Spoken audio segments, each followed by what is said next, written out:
fibrologist. It's Tony from the Fibrology Lab, and this month I'm taping this video in August 2022. We have a featured brand that I am going to start pulling through, doing this every month just to kind of give us a foundation of how to teach you some new stuff, show you some new products, and get you familiar with other things that you can do. We always like fun things we can do. And this month is feature brand is QuiltSmart. And basically what QuiltSmart is a fusible product with lots of lines on it for you to create something in the end. So I'm going to be teaching a couple different demos. I'm teaching a class this month with one of the products called the Biddy, Midi, and Mondo bags. 3 different patterns, 3 different fusibles. That's a class we're doing this month. And then we're also going to do some of these smaller projects to kind of get you familiar with the product. Now, if you're watching this and you're like, well, I want to play along, we do sell these products in our on our online store, thefibrologylab.com. And because I'm doing 4 demos this month, I've created a kit that has all 4 fusibles in them. The projects I'm going to be doing during demo is just basic simple gift ideas. Like today's we're going to be doing these cute little wine shades. Super fun, quick and easy. A 10-inch square will make 1. And the panel, I'm going to show you here in a second, we'll do 4. So you can do 4 gifts at once. And you can be a little creative with some ribbon and some rickrack and some other things. I'm going to show you that here in a second. So this is the fusible panel for wine shades. Again, we do have it in stock. We love this. These are fun little projects. Where's it? There it is. It says it on the bottom. And as you can see, as I'm holding up this panel, there are 4 templates on there. So you can get 4 out of 1 panel. Something to remember as you go ahead and stock up on ordering some of these fusibles. So you can get 4 out of 1 panel. I think our prices are at $2.99 a panel. But again, 4, and you can use some fabric out of your stash. You don't go out and buy fabric unless you really want to. But you can use stuff. The whole goal for this is to, 1, think of holidays already. Holidays are coming up. Just a couple months away. Quick gifts, wine glasses. I think this would be great to add to, say, a housewarming gift or a wedding gift. You may got some wine glasses for the family, and this would be a great little accent piece to it. Don't forget the votive candles that you can stick inside the wine glasses to illuminate. And the other thing I want to point out is these are 2 different sizes of wine glasses. Let me show you. See, this one's a lot smaller, but the top is the same shape as the top of the shade. So you can use any size, I almost say any, but you can use a variety sizes of wine glasses when you're making your wine shades. So, all right, I'm going to change the camera view. I'm going to bring you down to my workstation and show you just some quick tips. You can turn these around so fast. Less than 20, dare I say less than 15 minutes, you can get all these done. But I'm going to go do my workstation and show you what it looks like as we go through the process. All right, welcome back to my workstation. I'm going to show you how we're going to get going and get this project done. And I've done this little segment already once, so I have already kind of stepped ahead, but we're going to just kind of visualize it together here. So this is the panel.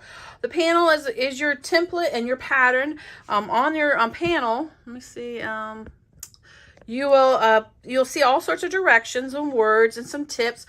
Go ahead and read through those, kind of get yourself familiar with it, and then we're going to separate our 4 lampshade or wine shade panels. So I've already separated it, and when I separated, I did not cut on the dotted line. The dotted line is going to be the cut line, but I'd wait till we actually sew it in, and you'll see what I mean here in a minute.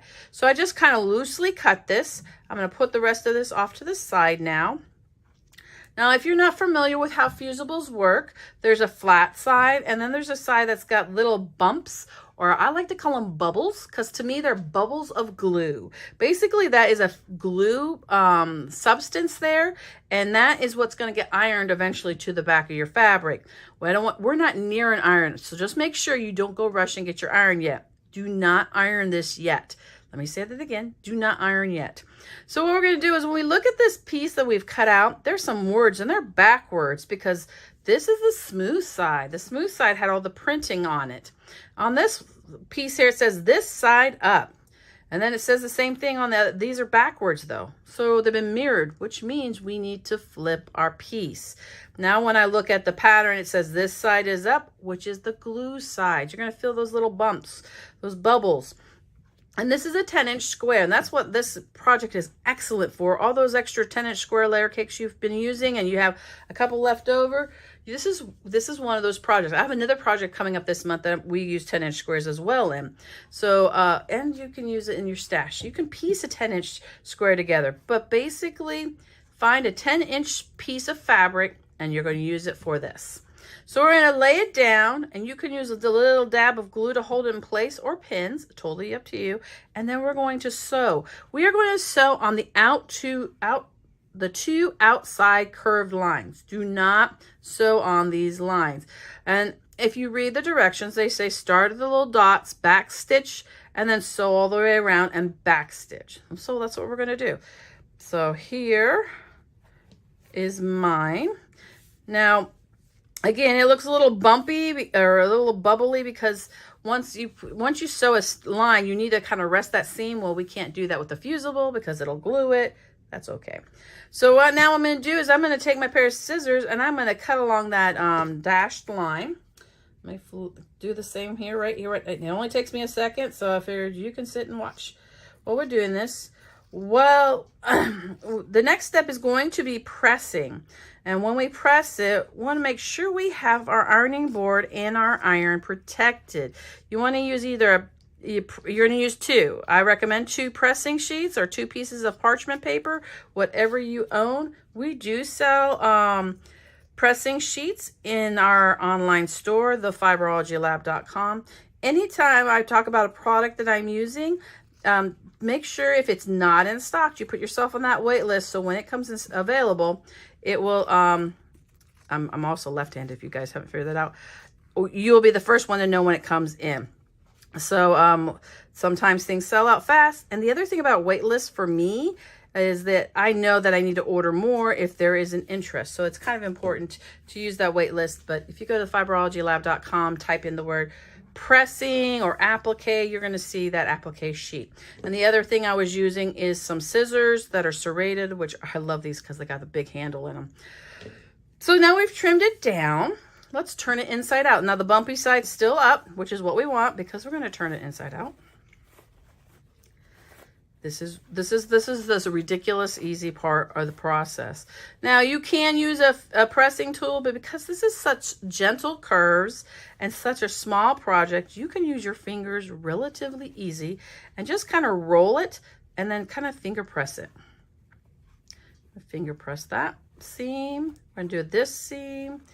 Now don't worry if it puckers a little bit. Once you get it under the iron, you can lay it flat.